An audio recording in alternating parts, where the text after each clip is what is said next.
She forgot to close the browser tab. That's it. That's how everything began to fall apart. Not a dramatic voicemail. Not lipstick on a collar. Just one forgotten tab on a laptop we both shared for years. I wasn't even snooping. I swear on whatever dignity I have left. I had just come home from work early, shipment delays, frozen warehouse, long story. She was out, probably at yoga or her friend Nora's book club, or wherever she goes when she says she needs time away from screens. I thought I'd hop on the laptop and order groceries before she got home. Maybe even grab her favorite oat milk cookies, the ones I always pretend I don't like. But the second I opened Chrome, there it was. Weekend cabin, reservations for 2, Lake Sycamore. My stomach tightened. Not because she booked a cabin. Not even because it was Lake Sycamore, where we used to go during our first couple years together. No, what got me was the date. It was this weekend. And I sure as hell wasn't invited. I clicked on it. Her account. Confirmation email. 2 guests. 1 queen bed. Special request for chocolate-dipped strawberries and a note to be left on the pillow. You deserve this. T. My name is Ellis. I sat there, motionless, hearing the refrigerator hum louder than usual. I kept waiting for it to make sense. Maybe it was for her cousin. Maybe T was Tara booking it for someone else. Maybe God.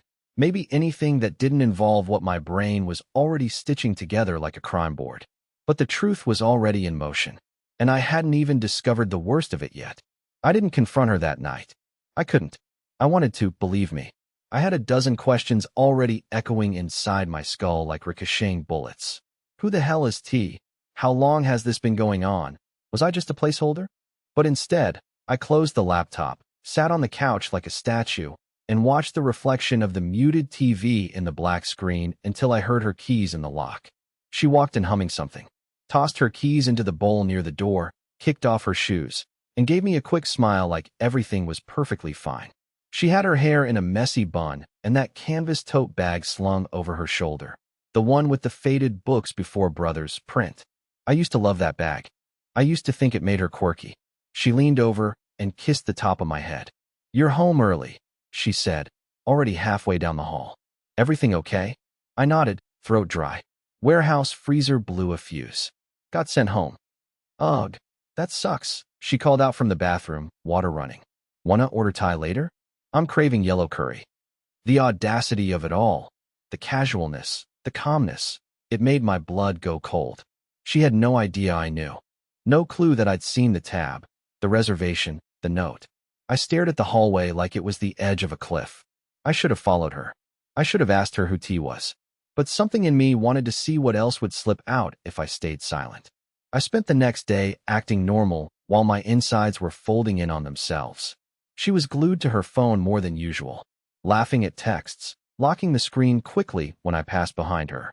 I counted 3 times she left the room just to answer calls that must have been spam.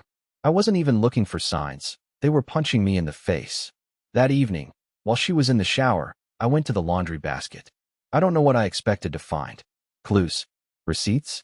Some symbolic metaphor for betrayal tucked into a pair of jeans? What I found was worse. Her black travel duffel, the one she takes to yoga, was zipped up and packed. I checked inside. 2 dresses, a bottle of perfume I didn't recognize, and a man's shirt. It wasn't mine. Slim cut. Brand I don't wear. Folded perfectly on top like it belonged there. I stood there holding it like it was evidence in a courtroom. My ears were ringing again. I put everything back exactly as it was and zipped the bag shut just as the shower turned off. She came out wrapped in a towel, saw me in the hallway, and smiled like nothing was burning. "You okay?" she asked, tilting her head. "You've been quiet lately." I almost told her. I almost screamed. But instead, I said, "Just tired." She nodded. "Let's get to bed early tonight." And just like that, she slipped past me, like a breeze through a cracked window, and went to our room, dragging her betrayal behind her like a ghost no one else could see but me. The next day, she left for her so-called wellness retreat. She kissed me goodbye in the driveway, said she'd be gone until Monday afternoon, told me not to burn the place down without her. I smiled and waved like an idiot as her car pulled away, her duffel bag now in the back seat. Carrying the lie I couldn't force myself to unpack. The second she turned the corner, I went inside and collapsed into the kitchen chair like I'd been holding my breath for a week. I knew I couldn't go on pretending. Not for another 3 days. Not while she was off with whoever T was, sipping champagne and laying under pine trees in that stupid lakeside cabin with the strawberries and the queen bed. I kept thinking about that one detail, the note. You deserve this. Who says that to someone else's wife? I knew if I sat there too long, I'd talk myself out of doing anything. So I grabbed the laptop, checked the confirmation again, looked up the cabin rental. They had photos, even a floor plan. Cabin 6, tucked near the far side of the lake. Private fire pit. No cell service. Perfect for hiding. I called in sick with some pathetic excuse and threw a few things in my backpack. Snacks, a hoodie, my old binoculars I hadn't used since the birdwatching phase I never admitted to anyone but her. It was a 2.5-hour drive. I didn't even think through what I was going to do when I got there. All I knew was I had to see it with my own eyes. I had to stop imagining it.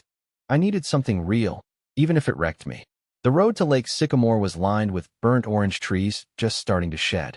It looked peaceful, stupidly peaceful, like the setting for a cozy romance novel. I hated it. I parked at the edge of the public trail and walked the last half-mile through the woods, branches snapping beneath my sneakers, heart pounding with every step. I kept thinking I'd turn around. That maybe I was wrong. That maybe I'd see her there alone, reading a book, drinking tea. That maybe the shirt was nothing. The note was nothing. But when I reached the clearing, that hope crumbled. There it was. Cabin 6. And parked right outside. A red SUV with dealer tags. Not hers. Not a rental. I ducked behind a cluster of trees and pulled out my binoculars. It felt ridiculous, like something out of a bad detective movie. But when I raised them and looked through the front window of the cabin, I froze. She was there. My wife. Wearing the white sweater I bought her last Christmas. Sitting on the couch. And next to her, with his hand on her knee, was Troy. I blinked. Thought I was seeing things. Troy was an old friend. A mutual friend. Someone I hadn't seen in months. We all used to go out for trivia nights back in the day. Him, his girlfriend, me, and Tara. I didn't even know they kept in touch. They weren't just talking. They were close. Too close. His hand wasn't just resting. It was stroking the inside of her thigh like he owned it. She was smiling at him the way she used to smile at me, when we still had inside jokes, when things still felt like ours. Then she stood up and leaned over him, whispering something into his ear, and he laughed. He laughed, and I couldn't breathe. That laugh hit me harder than any kiss would have. That laugh meant comfort. That laugh meant history. That laugh meant this wasn't the first time. I lowered the binoculars slowly. My hands were shaking. The whole forest felt like it tilted sideways. I wanted to scream. I wanted to run in there and flip that stupid table between them. But I didn't. I turned around. And I walked away. But I didn't go home. I had something else in mind. Because if they were going to play games in secret, maybe it was time I stopped playing the fool in public. I didn't sleep that night. I checked into a cheap roadside motel about 20 minutes from the lake. One of those places with flickering ice machines and carpet that smells like mildew and silence. I lay on the hard mattress with the TV on mute, watching the static crawl of a Weather Channel radar that wasn't even for my state. My phone buzzed once, a text from her. Hope your day wasn't too crazy. Mine's been really chill. Miss you. I stared at it for so long I forgot how to blink. I didn't respond.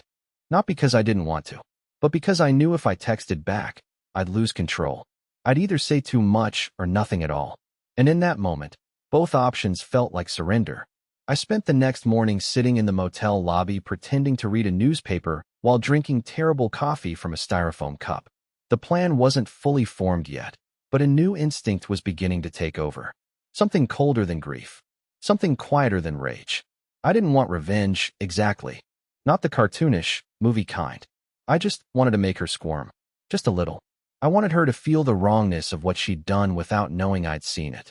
So I drove home like nothing happened. When she returned Monday afternoon, I was at the kitchen table typing up invoices for work I wasn't even scheduled to handle. She walked in wearing sunglasses and a fake yawn and dumped her bag by the door like the last 3 days hadn't redefined our entire marriage. I didn't look up right away. I didn't have to. I could smell her perfume before I saw her face, and it wasn't the one she usually wore. It was sharper, masculine, like she'd sprayed his on her by accident. Hey, babe, she said casually. God, I feel disgusting. We barely showered up there. I need to exfoliate for a week. I finally looked up and smiled. Not too wide, not too cold. Just enough to be me. Fun weekend. She gave a lazy shrug. Yeah, kind of.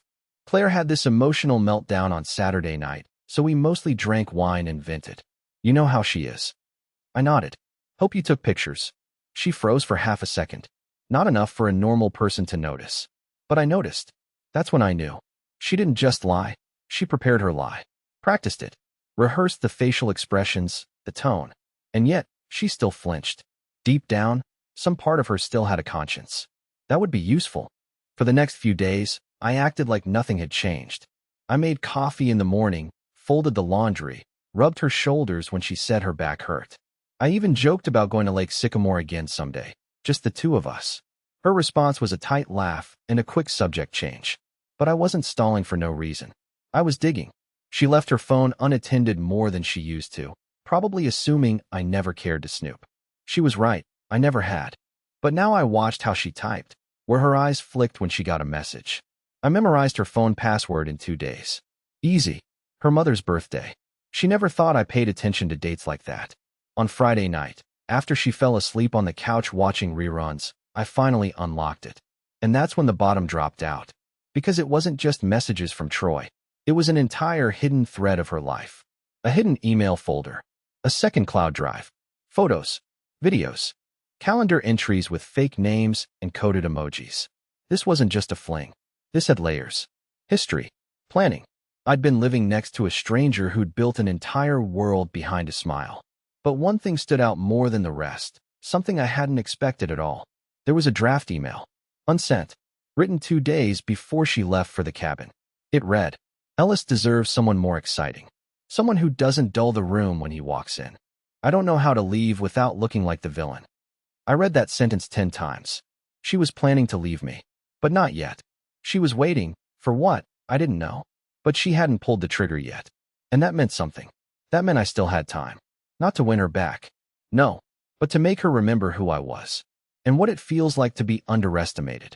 The strangest part wasn't that she lied. It was how easily she slipped into it. Like it was muscle memory. Like she'd been practicing for months, and I'd just never been in the audience until now. Watching her pretend to love me became surreal. Like I was standing outside of my own life. Watching someone else play me in a poorly written drama. But I didn't confront her. I didn't scream. I didn't cry. Instead, I started collecting proof. Quietly. Carefully. Not because I needed revenge in the way movies paint it. I didn't want to slash tires or throw her clothes in the street. No, what I wanted was truth. A version of the truth so airtight she couldn't wiggle her way out with tearful excuses or gaslight me into doubting my own memory. I wanted it to be irrefutable. I wanted her to see what I saw. So I began building my little archive. Every text, every calendar screenshot, every timestamped message she sent to Troy. I even synced her hidden cloud folder to a backup on my external drive and renamed it something stupid like Tax Forms 2019, just in case she went snooping. It was all there. Weekend getaways. Intimate messages. One photo of them together, lying on a hammock, her head on his chest. He was reading a book. She was smiling. And I just stared at that image for a long time. Not because it was explicit.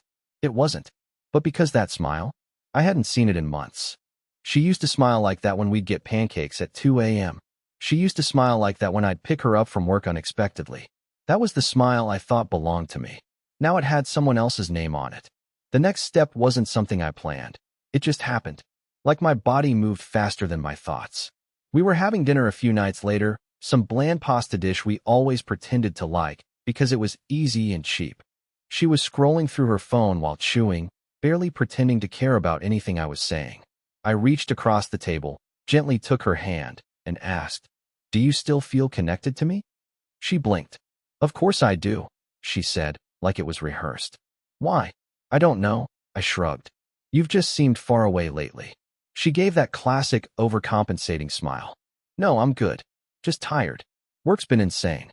She didn't ask me the same question. Didn't return it. Just took another bite and changed the subject to something trivial. A podcast episode about productivity hacks. That was when it hit me. She wasn't just hiding something from me.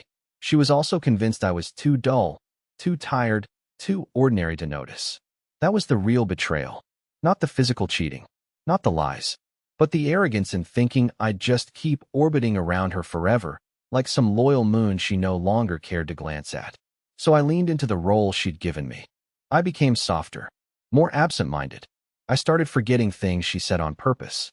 I nodded more, agreed faster. I let her believe I was slipping further into the fog, that I was too wrapped up in my routines and invoices and emails to sense the storm forming over my own house. And while she let her guard down, I started setting the stage. I updated the shared calendar with a fake business trip to Michigan. 3 days. Hotel name. Meeting times. I even printed a fake itinerary in case she checked my bag. Then, when the date came, I packed a suitcase, kissed her forehead goodbye, and walked out the front door like a fool in love. But I didn't go to Michigan. I stayed right here. And while she thought I was 2 states away, I watched everything unfold from the sidelines. And what I saw, it changed everything. I checked into a rental across town. Nothing fancy, just a basement studio with peeling paint and a twin bed that creaked every time I exhaled. I parked my car 3 blocks away, left the lights off, and kept the blinds shut tight. I lived like a ghost for 3 days, a silent phantom in his own life, watching it unfold through a cracked window and a borrowed Wi-Fi signal. My plan was simple: monitor. No interference. No confrontation. I just wanted to know how deep the lie went. I had installed a tiny security camera above our entryway a week prior. One of those discreet little things disguised as a motion sensor. She didn't notice. Why would she? She thought I was halfway to Michigan, nodding through spreadsheets in a conference room with bad coffee. The first day, nothing happened. She ordered takeout. Try again. She danced barefoot in the kitchen with her AirPods in. She poured a glass of wine and laughed at a sitcom alone. I almost doubted myself. Almost. But on the second day, around 8:42 p.m., the camera buzzed. He showed up. Troy. Of course it was him. He stood at our door with 2 bags of food and that same cocky smirk he always wore when he told stories that went nowhere. I'd always found it harmless. Now it made my stomach twist. She opened the door wearing the oversized hoodie she used to steal from me. The same one she wore the first night she ever slept over. They hugged. Not the kind of hug friends give. The kind where you disappear into someone. Then she let him inside. I watched from my rental, frozen. I had the live stream open on my laptop, the screen glowing like a confession booth. I could only see the front hall, but I heard laughter, footsteps, a loud thud as something dropped. Then the lights dimmed. The feed went silent. The rest of the night, I stared at that quiet screen like it owed me an apology. The next morning, I returned to the house after she left for Pilates. The place smelled like candles and chicken sauté. His shoes were still under the bench by the door. A bold, careless mistake. Or maybe a message. Maybe he wanted me to know. I walked through the kitchen, brushing my hand along the counter like a visitor. There were 2 glasses in the sink. One still had lipstick on it. My coffee mug had been moved. My jacket, the one I kept on the hook near the fridge, was gone. I checked the laundry room. It wasn't there. Then I went to the bedroom. That's where I found the note. Not for me. It was tucked between the pages of one of her books, one she hadn't touched in months. Just a yellow post-it, folded in half and wedged between chapters like a careless bookmark. Tell him soon. We deserve better than this. No signature. No date. Just those words, haunting in their simplicity. Tell him soon. Not if. Not maybe. Just soon. Like it was inevitable. Like I was already gone. I sat down on the edge of our bed and let that word echo, soon. Not because I was afraid, but because I realized something far worse than betrayal had taken root. She had already begun rewriting our story without me, and she thought I'd never read the last chapter. The days that followed felt like I was living beneath my own floorboards, listening to muffled footsteps overhead while pretending the ceiling wouldn't collapse. She moved through our house with the same rhythm, the same laugh, the same grocery list stuck to the fridge. She even asked if I could pick up more almond milk, like we were still the same couple who shared quiet Sundays and badly folded laundry. But now, every glance, every kiss, every touch, it all felt like watching a magician's trick you already knew the secret to. I didn't expose her right away. No, I wasn't ready to hand her the power of being the first to cry, to spin her guilt into some heroic narrative about love and loss and how things just changed. I wasn't giving her that. I wanted to watch her build the lie up one last time, brick by brick, so I could finally look her in the eye and let it all fall down. So I waited for the right moment. It came sooner than I thought. That Saturday, we were invited to her friend Nora's engagement dinner, a small gathering at a private room in one of those expensive restaurants downtown where everything's plated like art and no one orders dessert because it's not included. I didn't want to go, but I also couldn't imagine a more perfect stage. Her friends, her wine, her perfect little lies in full bloom. She wore that emerald green dress I'd always loved. I used to think it made her glow. Now I saw it for what it really was, a costume, a distraction. She curled her hair, reapplied her lipstick 3 times, and asked me twice if she looked okay. I told her she looked incredible. She smiled like she believed me. And maybe, in that moment, she did. At dinner, I played the part well. I laughed at the right moments, clinked glasses, made small talk with people I hadn't seen in months. She held my hand under the table. I let her. She whispered, "Thank you for coming. I know you hate these things." I nodded, pretending I didn't know that 2 nights ago she had whispered something entirely different into someone else's ear. And then came the moment I'd been waiting for. Someone made a toast. I can't remember who. And afterward, Nora clapped and turned to Tara. "So, when are we finally going to hear about your weekend getaway?" she teased. "Claire said it was the reset you needed." Tara froze for a fraction of a second. Then she laughed. "It was amazing. Honestly, the air up there felt cleaner. Like, emotionally. I think we both just needed to breathe." I smiled into my drink. "What cabin were you in again?" Nora asked, genuinely curious. "I've been dying to go to Sycamore." "Cabin 4, Tara said, too quickly.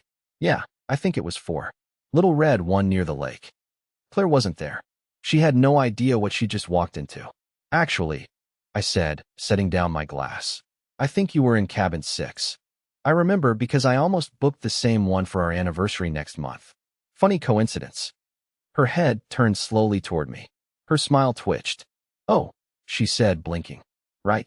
Yeah, sorry 6. I get them mixed up." The table moved on. People laughed. Someone made a joke about losing track of hotel room numbers. But I saw it. The tiny crack. The flicker in her eyes. She wasn't sure what I knew, but she suddenly wasn't sure I knew nothing anymore. That was enough for me. For now. That night, as we drove home, she reached over and rested her hand on my thigh. Her nails were painted the same deep red as the wine she'd spilled on her napkin. I glanced at her. She looked serene. Soft jazz hummed through the speakers like the soundtrack to a lie. "You've been quiet tonight," she said. I nodded. "Anything on your mind?" I waited. Then I smiled, just enough to make her think the walls were still standing. "Just thinking," I said, "about how some places are never what they seem." She gave me a strange look. But she didn't press. Because liars are always more afraid of the truth than the people they lie to. And now, she was afraid. Exactly where I wanted her. I didn't sleep that night. Not out of anger. Not even out of sadness. I lay beside her, staring at the ceiling, thinking about how easily someone can fall in love with a version of you they've created in their own head, and how cruel it is when they punish you for not being that person anymore. By morning, something in me had settled. I didn't want to expose her in some explosive, public way. I didn't want to scream or demand answers she'd never give honestly. I didn't want an apology she rehearsed in front of a mirror. No, I wanted something she couldn't fake. I wanted to choose my ending. So I made breakfast. Eggs, toast, black coffee, just like always. She came into the kitchen wearing my old college hoodie and rubbed her eyes like nothing was burning between us. I smiled and asked how she slept. She mumbled fine and kissed my cheek. Then, as she poured her coffee, I pulled out a small envelope and placed it on the table between us. "What's this?" she asked. "Just something I think you should read when I'm not here," I said. Her eyes narrowed, curious, cautious, but she didn't open it. She just nodded slowly, like part of her already knew. And with that, I grabbed my bag, already packed, sitting by the door, and walked out of the house without saying another word. She didn't follow me. I got in the car. I didn't cry. I didn't second-guess myself. I just drove. No destination in mind. No soundtrack except the steady hum of the tires beneath me. For the first time in months, maybe years, I felt like I was driving towards something instead of running from it. The letter I left her wasn't cruel. It wasn't dramatic. Just the truth. You lied to me, yes. But worse, you made me disappear while you did it. You silenced me with routine and replaced intimacy with convenience. I would have forgiven almost anything if you had just told me who you really were. But now I remember who I am. And I deserve better than pretending not to see what's right in front of me. I don't know what she did after she read it. Maybe she cried. Maybe she laughed. Maybe she called him. It doesn't matter. Because I didn't leave broken. I left awake. And that was the real victory.